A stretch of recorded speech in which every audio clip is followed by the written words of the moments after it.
Brian McElaney. Everybody, I'm Mac. As Kevin mentioned, I'm a developer. Largely, lately, I work at Elixir. In my past, I've worked on a bunch of different platforms, so everything from .NET, PHP, Java, etc. And currently, I work at a company called Revzilla. We're a motorsports retailer. We sell motorcycle parts and apparel in Philadelphia.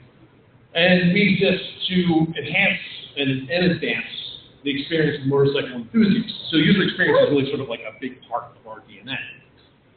And it can be a little difficult sometimes. I mean, we're trying to sell things to people ultimately. That's what we exist for.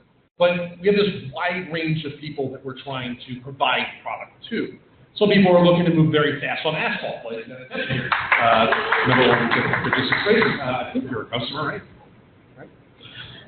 Some people are trying to go fast on asphalt. Some people are trying to go fast on not asphalt. Some people will have completely different reasons for getting onto a motorcycle. But in the middle of all this is us trying to figure out, like, how do we make systems personal for these people? And as a developer, there's a lot of things I can do around that. I mean, I have a ton of data. I could drop this into a graph database. And I could say, here's all my users, and they've told me, in a lot of cases, what bikes they ride, and it told me what style of riding. So is it touring? I'm going for like long distances, or am I trying to jump off of big mountains of dirt? Like, what is it I'm trying to do? And I know what parts and apparel sort of apply to those different styles of riding in these different motorcycles. Now, again, I'm a retailer, so I have all my sales data as well. So to that, I can add things like, what have you looked for? What have different users looked for that have these riding styles and these bikes? You know, what purchases have they made in the past? And how can I, you know, do market basket analysis and try to figure out what people might want in the future? And that lets me customize interfaces to a great degree. If I know you like the color yellow, I can default to yellow when you're looking at products. If I know you've got a certain type of bike, I can default those things. I can tune pricing. If I know you've been to the site a bunch but haven't purchased things. For some products, I could probably even pre-populate a cart, but when you come to the site with products I think you're going to buy. And at this point, having said that, all the developers are going, yeah, that's totally technically feasible, and all the designers are saying, what are you talking about, you moron, right? And the reason that is because personalized is not the same as personal. I can customize something, but it doesn't necessarily mean someone's going to give me their trust enough to interface with that system. This all starts with my ability to have this customized experience, you telling me a little bit about what style of riding you have and what kind of bikes you have. And if you don't trust the system enough to give me that information, I really can't tune anything for you. So kind of a non-controversial statement along those lines, you probably have a more personal relationship with Google than you have with a lot of your friends and family members. Because you wouldn't ask questions like this of probably anybody else in this room. So if you talk to a designer about that, the reason why that is because they've been able to go out there and do enough user research to figure out how to take the data they're pulling in and appropriately use it in a way that encourages you to continue having this level of trust. Whereas the developers are going to focus entirely on the algorithms and the technology that sits behind this, and they're not using a SQL database, they're using this kind of database or whatever it is, right? And so there's these kind of like two different worlds, these two different mentalities that the two sides tend to approach a project with. The designers are looking at something like this and saying, we need to make sure that we take into account all the different parts of this experience. The propane's got to be easy to get at. I have to be able to very easily see the temperature. I need to be able to adjust the temperature very easily. And all these things. Keep things cold until I need them to be hot. Whereas the developers are going to say, make it cook things and make it reusable. Got it. Right? So the question becomes, since we're all moving towards the same end goal here, we want people to use the systems that we're coming up with. How do we communicate more effectively between designers and developers so that we can retain the value of these different perspectives while we're trying to get a project done? This is the reason why the conversation around should designers know how to code is completely uninteresting to me. I have developers who know how to code. I need people who don't have our mentality, our way of looking at things, to help us see our blind spots so that the software we put out is more impactful, more effective, able to drive down. I'm not saying you can't have designers that write code. I recommend it. But I'm not looking for that from them. I need these two different mentalities on any given project. So the survey course what they go through is going to talk about a bunch of tools. It's going to lean more towards the technology side of things, because I'm a developer, sorry. But the themes basically on this is define common themes amongst all the different things that you're doing with your software, and then figure out ways to automate the testing of those things. And really what this serves to do is try to remove that part of the conversation. We're trying to drive down to what is it we're trying to provide a user and get that communication going between designers and developers. And leave the, is this button far enough to the left conversation to be as automated a conversation as it can be. We'll talk about that more as we go through. So the first thing that I'd recommend is how you design a system. Probably, if you don't remember anything else that I say today, this is probably the most important one.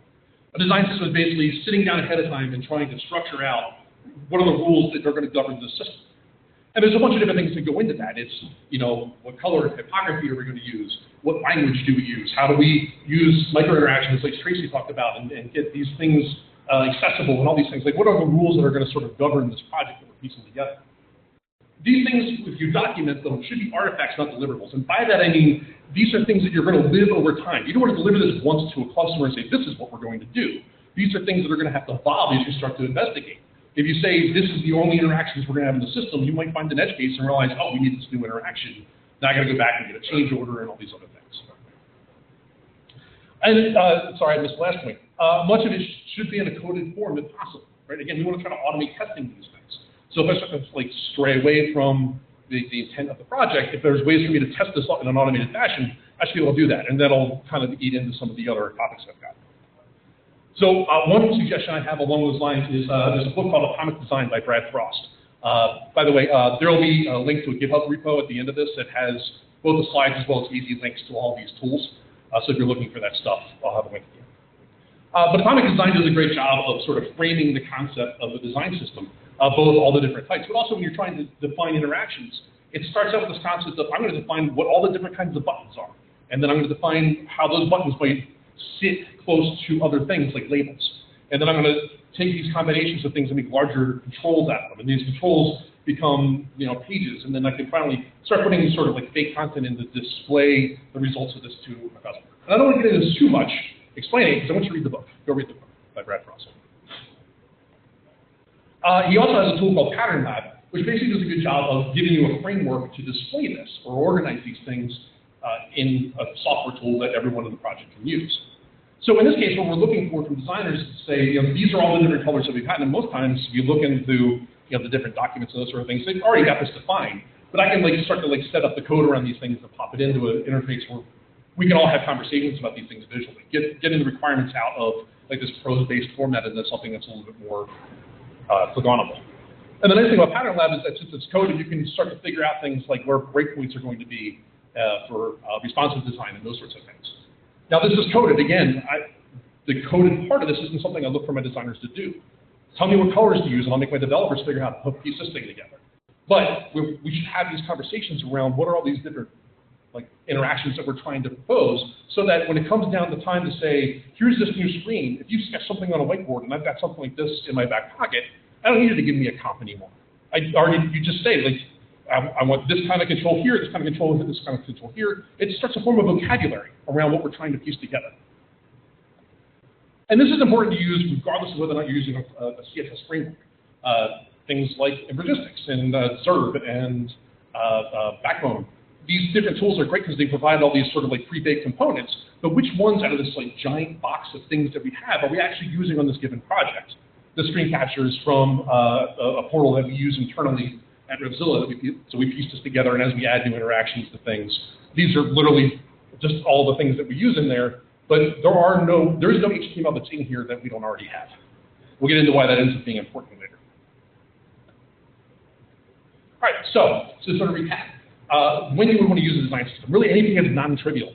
If your application is going to grow beyond a few different transactions, or if it's something that's more than just presenting content, you probably want something like this in place for your team. It does, I guess, on its surface take a little bit of time, but the amount of time it will suck out of your total cost of ownership is worth the effort. Checking out the source control. You want this to live sort of alongside of the rest of your project, and we'll get into why in a little bit. And if it changes, when it's, you'll see it in source control. If it changes, if CSS changes and this doesn't, then you know you've probably got some sort of an interaction that hasn't been defined in here. So it kind of gives you that nice little trigger while you're doing code reviews to be able to say, hey, something changed, and I don't know what the name of this new thing is. And finally, as far as the benefits to this, for everyone, we're trying to get a vocabulary going. We're trying to be able to discuss these edge cases and try to figure out what is the difference between what we have and what it is we're trying to pull off. Right? For developers, it gives me something to reference while I'm coding. It gives me the ability to not to like click through my code and try to find the other place where I use this certain type of select box. Like I can just look inside of this reference and pluck that out. I find for designers, it gives you devs who can code about as fast as you can draw. I already know what all these interfaces are going to be. If you're able to like name a control and tell me which one you're trying to pull together, I don't need you to give me a comp. I can just like pop that CSS in and code while you're drawing on the label. And then we can focus on the things that the developers don't know how to create. We can narrow down this conversation to the couple of controls that really are unique in the interaction here I'm trying to drive forward. All right, so the second thing is visual regression testing, which kind of isn't as easy unless you have something like the design system in place. Visual regression testing is code that basically you take screenshots of the system at various points in time, and then it tries to figure out using software what the differences visually between those two states are. This is pretty important. The scientists in the room and researchers will tell you, the human eye will generally see what you're looking for. So if you're not looking for a specific change, I change the header title in one spot, and then I don't know where else in the system it's really changed that. As I'm clicking through trying to find all those places, I might be missing things as I go. If you've ever worked with SAP or tried to customize SAP, you'll know that that's the nightmare of SAP is that it's really hard to visual regression test, and every single change to CSS will change all sorts of things. Sorry, SAP, wherever. Anyway, again, the idea here is to kind of code these things. So what you get out of, say, Phantom CSS, which is one of the visual regression tools, and really pretty much every framework out there, every language out there is going to have tools in play. Phantom is nice because it's pretty much technology agnostic. You can drop it into any platform you've got. Works really well with .NET. But it gives you this visualization of the two different states, and then the yellow part is sort of the difference. And I'm able to look at how much yellow is in there and figure out, oh, this thing sort of changed. So if you think about this on top of that design system, if I'm using Pattern Lab, and I've got all my things in there, and I want to make a change to CSS real quick, and I think that it's only changed one spot, I can pop this into my continual integration, let the code run before it deploys, and if anything changes that I didn't know about, it's not going to let me deploy my code. Unless your developers know, oh, I got to look at this thing. Right? So for a very small amount of effort, you've kind of got the safety net around making changes to the UI very quickly.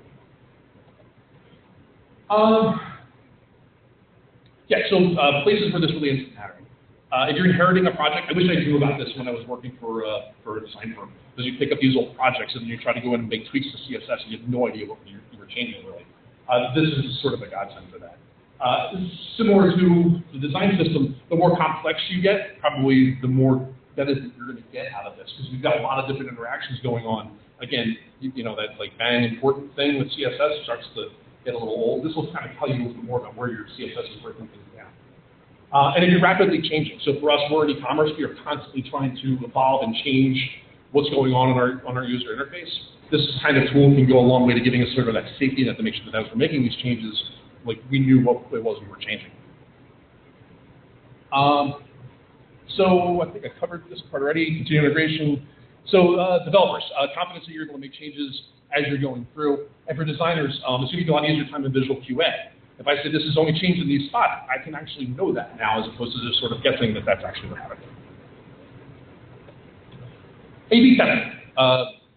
I hear a lot of clients that I've worked with in the past, teams I've worked with in the past, talk a lot about A/B testing, but very few actually do. This is where I work now at Revzilla, probably the first company I work with that A/B tests on a regular basis.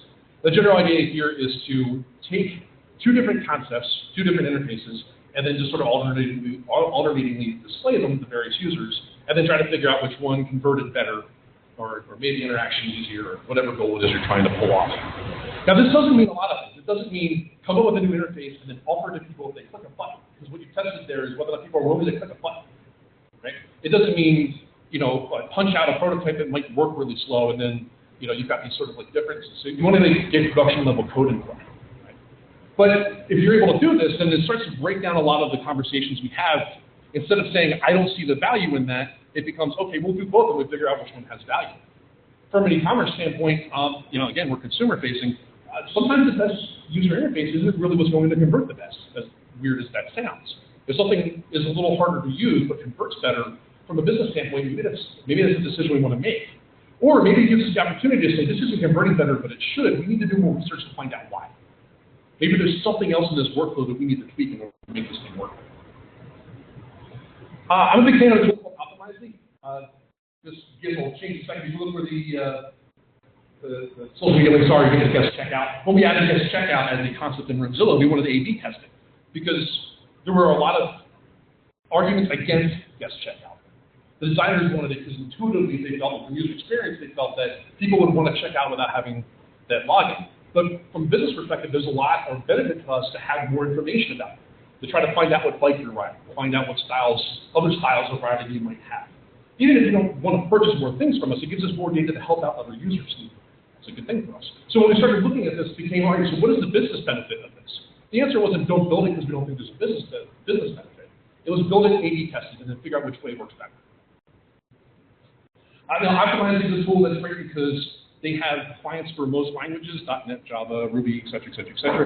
There's other tools like Monotate where you don't need to actually inject it into your code. They'll like a little bit of JavaScript and they can sort of control everything from their panel. There's a lot of different tools out there, so you want to find one that sort of matches what you're doing.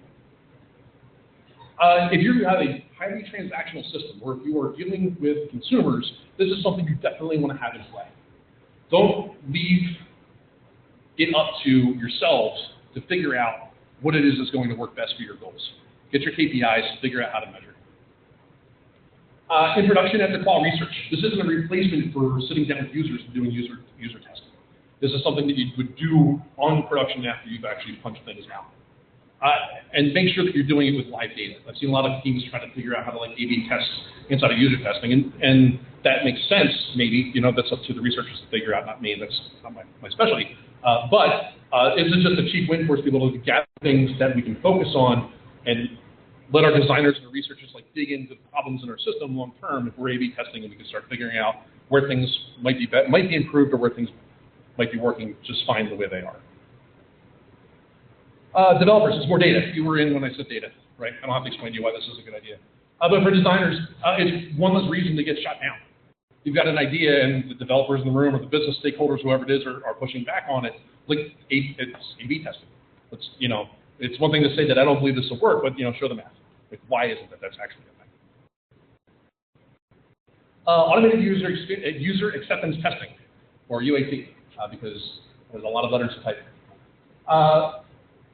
The general idea here is to clearly define your workflows in a way that you've got a given, when, and then.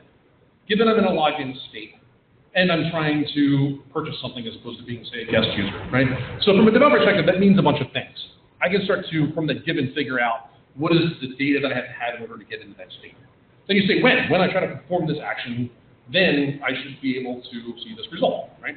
If we start to frame designs, especially workflows in design along those ways, developers can do a ton of development ahead of time without having any idea what the interface is going to look like. So this kind of like chicken and egg thing in a sprint where you're like, oh, I can't build things because I don't have design. Why didn't, then should we have design work in a sprint ahead or a sprint behind or whatever? We can start to sort of like break that down a little bit because we're able to get these questions in ahead of time. Then we can start writing code to automate testing these things. These are known things. Behavior-driven development, test-driven development. I think every engineer in the room here has probably at least heard of that before. But I think there's a lot of pushback for some reason. Even if you don't do it as part of the main sort of focus within your development environment, if you've got a very large system, then having these things in place can make things a lot easier on yourselves. SpecFlow, it's a behavior-driven development tool in .NET. The interface isn't super slick. I spent some time looking for a better one in .NET. It's been a little while since I've done testing in .NET. But all these really wrap up around the same tool. It's a tool called Selenium, which is a little bit more like platform agnostic. In Elixir, there's one that's sort of like built into my framework that I use on a regular basis. But you can kind of maybe take out some of the text here in the groups. Like, given I have better 50 in the calculator, and I have better 70 in the calculator, when I press add, the result should be 120, right? So if I'm able to sort of like build up these rules, I can write this code in there, and then that test will fail until I write code that makes it pass, right? So the nice thing about this is that as I make changes later on, these things will break down, and that's sort of like, I guess, the stated concept behind UIP. But it also gives me a chance to have a better communication with my designers on what these workflows actually are. When I'm starting to look at wireframes, if I can start asking questions around, all right, so what is the state that I'm in at this point? What data should a user already have, and what are they looking to enter into the system, and what should they see on the other side? If we're able to start like framing things in this way, I can start coding things in a way that I can know whether or not I actually succeeded in providing the functionality the designer asked for. Sort of in tandem with this, I'm sort of like shoving in the concept of load testing, right? The idea that I'm going to have a whole bunch of data in here, and I'm going to fire off a whole bunch of requests to the server and figure out what's going on. Probably something you don't necessarily associate with it, but this can be a big deal when you're trying to look at whether or not a new feature is going to be faster or slow, or make the system faster or slower than you have right now.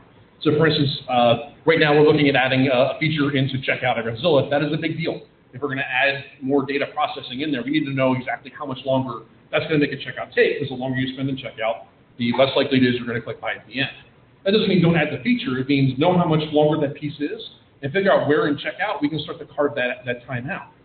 So load testing, again, is being used for us anyway as another tool to be able to have a conversation with designers around it. Can we simplify this process to make it less clicks? Or is it up to the developers to figure out how to make this thing work faster? Now, we have a conversation about which of those answers to the problem we're going to take, but at least we're able to frame that conversation out a little bit because we have numbers. We can say we want to make it this much faster. All right, so if you're not on brochureware, if you're not just pushing content out on the content pages, you probably should have some form of user acceptance testing in play. Personally, I'm a big fan of test-driven development, writing the tests first and letting them fail, because for me it makes things a lot easier. I don't have to think as much about what I'm trying to pull off if I already know that, in order to get into this workflow, I have to have this information and be in this state. If you're getting a ton of traffic and you're doing brochureware, then you probably want to have this in play too, especially the load balance, the load testing part of it. During the design process, you want to use it to generate workflows. Before you write code, you want to write tests so you can see what you've gotten done, what you haven't. Before QA starts, you want to make sure all the tests are passing. And then we run these tests in CI to make sure that things break or don't break as we expected them to as we launch code out in the production. I'm waiting for the picture. Okay. And finally, who this helps out. For everyone, we're going to get better requirements this way. We're going to be able to say, this is the state, this is the data, this is the inputs, this is the outputs. Again, it's another way we can sort of communicate a little bit. For developers, easier refactoring. If you have these tests in place, you can change code willy-nilly and know that if you did anything that was damaging, your tests will break on you.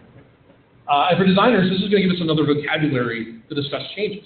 You're going to be able to say, hey, like this one test case that we talked about a few weeks ago when I said that this was all the information that we needed to have in and these were the steps. Well, like we need to add an additional step with this other information. And the developers will say, oh, no problem, we'll change the tests. And then we will know that that gets caught because the test will break until it passes.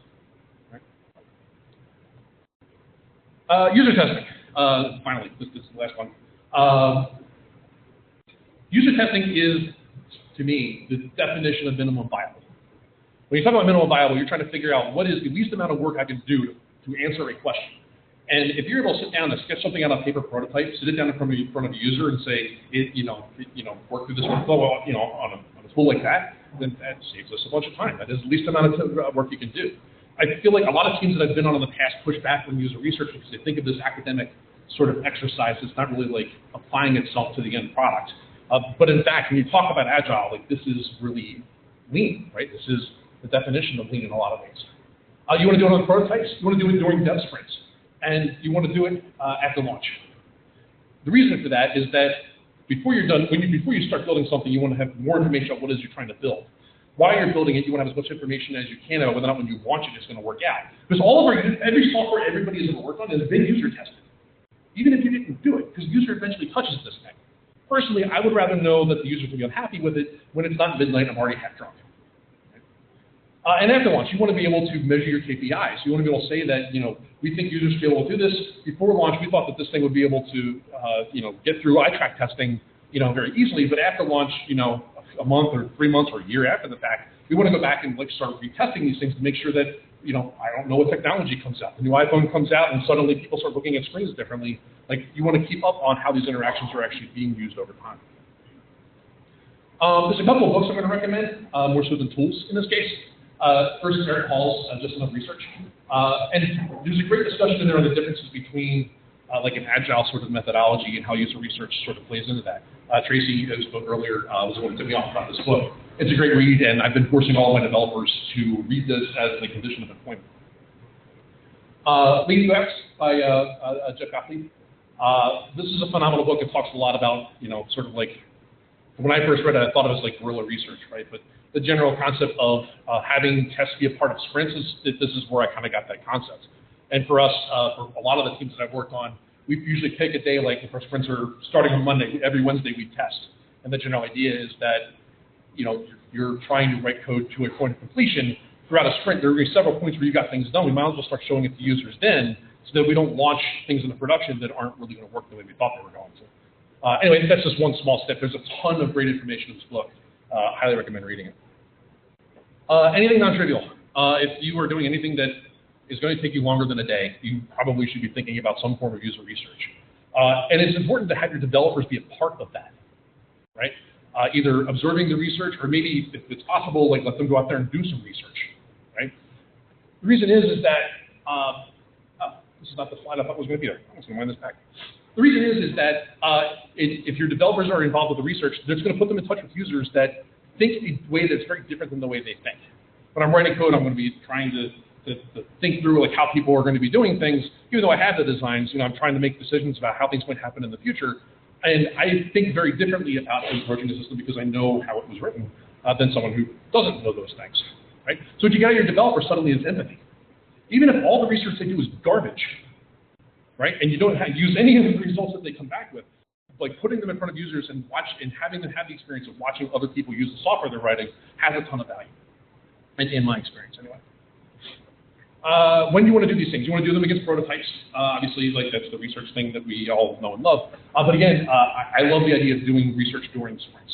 As things are getting completed, get them done.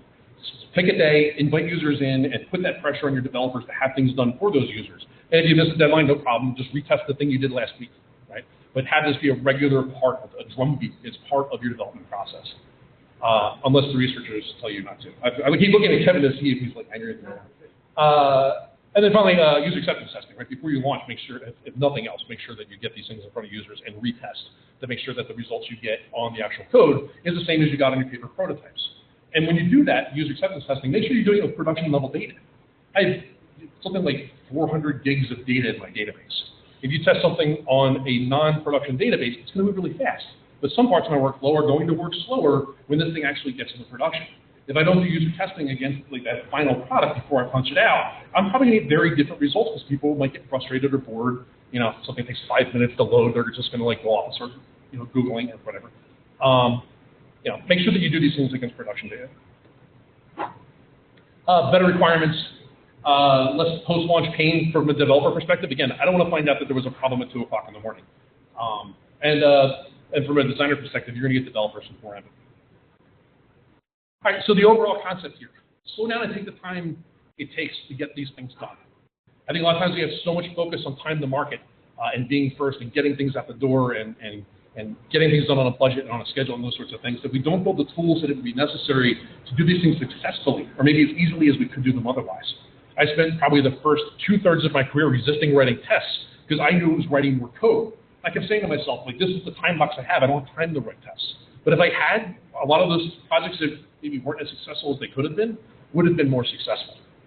If we're honest with ourselves, intuitively know, but studies also show, most projects that fail because of a lack of communication, either between the client and the team, the designers and the developers, the business case and the people who design software. Like, all these things need to communicate effectively in order to make a software project work. So let's put some tools in place, especially those that we can automate, to start protecting us sort of from ourselves. All right, again, I'm Brian McElaney, github.com/McElaney. There's a repo in there called UXify 2017 that has my slides in it, and also there's a wiki in there that has nice, fast, clickable links to all the tools that I mentioned, and books for that matter. I'm McElaney on Twitter. I'm mac@revzilla.com. Feel free to email me with questions. This was a survey course, obviously. If you're looking for specific tools for a different technology set than what I talked about, let me know. I can help you find good ones. And finally, the shameless plug, Revzilla.com/careers, hiring for pretty much everything. So from like warehouse to design, customer service, up and down the board. Any questions?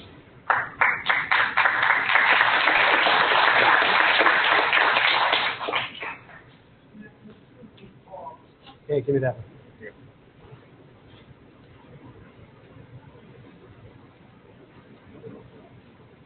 In that case, in the talk, you're developing in an agile environment, and I'm really interested in the design system, building that design system first, and how that affects your team and the development of your project. Sure.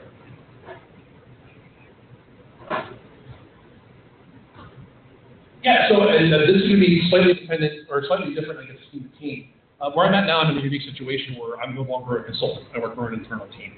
And so the way we look at time is a little different, maybe, because I don't have a client that's got like this contract behind me. So with us, we have asynchronous, non-blocking sprints. The design team is working on one set of priorities, and the development team is following them on a separate set. That's not to say we don't like cross over. We have developers that are working alongside of the design team to define tools like this. The way we see it is that if a ticket enters the sprint, and I don't know what it is I'm building, then that ticket probably shouldn't have been in the sprint. Right?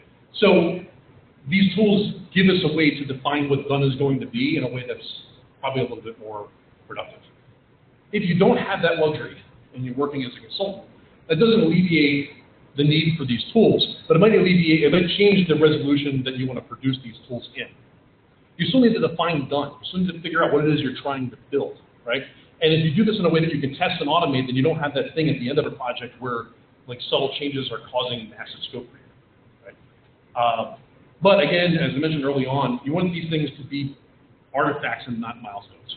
You want these things to be things that you're creating and iterating on, even if they're just sketches on a whiteboard. The more testable they are in an automated fashion, I think the more value you see out of them. But yeah, from an agile perspective, I think a lot of these things play directly into what we do because we can say, we're not ready to groom something until we know what it is we're trying to build. And if you can't at least define for me how to write an automated test, then I don't know what it is I'm trying to build. This thing probably is going to either add a bunch of risks to my sprint or is something that we need to have a spike in the sprint in order to investigate and figure out. That verbose answer the question? Or? Yeah, I've had arguments with Scrum team.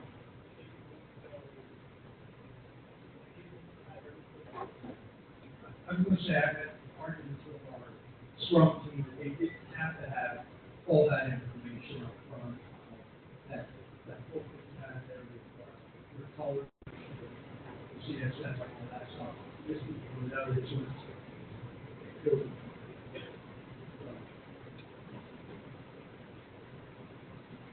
I think to a certain extent that's going to take on like the agile principles. The general concept that you don't need to have documentation going. And again, the idea here is to generate documentation that does add value to the code. So for instance, when it comes to the pattern lab, the word pattern lab is that is production CSS. This is the CSS files you come and say you off the pattern. And so it's not an initial effort, it's just another way to sort of organize the same material. Right? You want these things to add value to the development process and the design process for that matter as much as possible. Because if not, then it's point really good, especially if it's on milestones. Yeah, it can be hard. A lot of development teams will push back on anything that isn't writing functionality that checks the box in order to get things done. And it can be a struggle to sort of get beyond that. That's where the Eric Paul, I think, can be really helpful. There's a lot of the point of that book is like, how do you talk to people about these research? And a lot of the things that she has in this, ways of thinking, I guess, around that particular topic, apply this as well to get developers to understand that if somebody looks at developers to have something. Any other questions?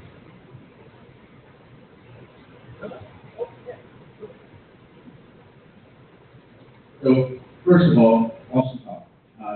I used to do a talk called Designers Are from Mars, Developers Are from Venus.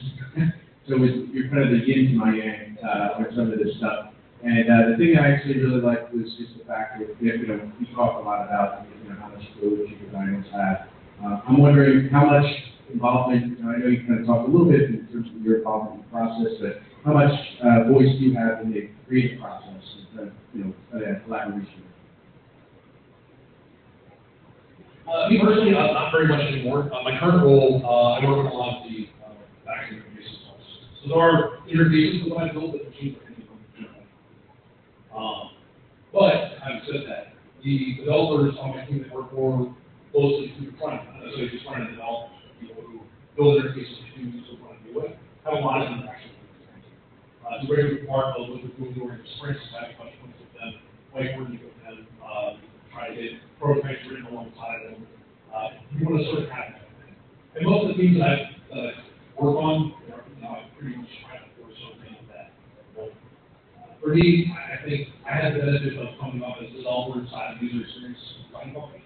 And so there was never really a question about that.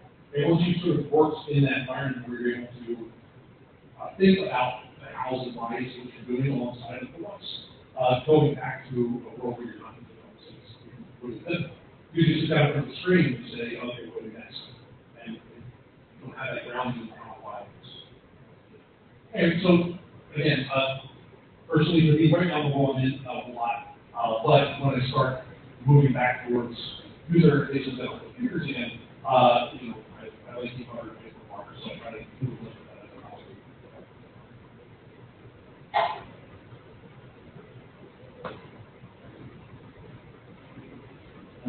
I just wanted to ask what sort of strategy would you use if you have a larger application, an existing application, and what you can integrate some of these concepts, specifically like the visual unit types, CSS changes. Would you try to integrate all that stuff up front with everything that's already there, or some stuff just with your strategy? Yeah, that's a pretty common thing I run into.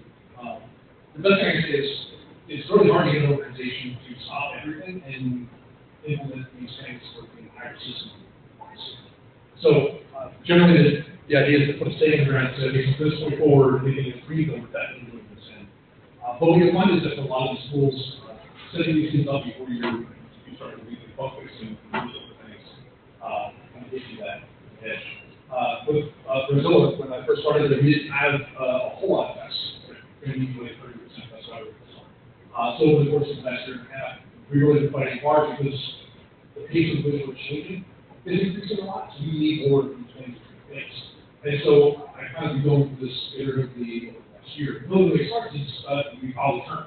The higher the churn is, the more often something changes on a particular piece of code, we start those things first. And that's something that's pretty easy to figure out. And the thing I leave server, GitHub, all these things have tools you can use to find out which things in your system have the highest churn. Start with getting those things and those interfaces under test first, and focus on the things that are going to break. And really, the rest, that's where your focus is going to be. You don't necessarily test every single system or every single thing, because you're testing what they inform you to run. And you want to focus on the things that are most likely to break, are the most difficult for your users to use, the most likely packaging, and work your way. All right, thank you very much.